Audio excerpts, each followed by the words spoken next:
subscribe and share my channel. Here are the basic parts of speech along with examples. Noun.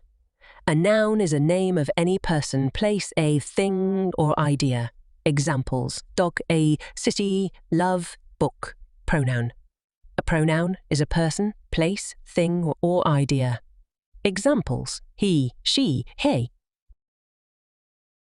A verb expresses action, state or occurrence. Examples are walk, have, is, think, Adjective. An adjective describes or modifies noun. Examples: happy, tall, red, beautiful, etc.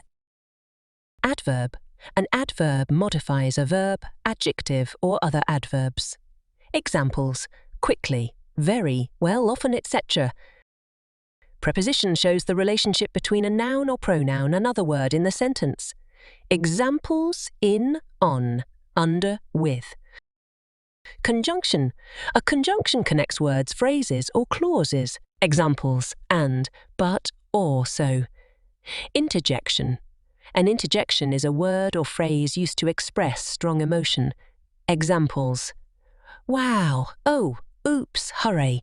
These parts of speech work together to form sentences and convey meaning.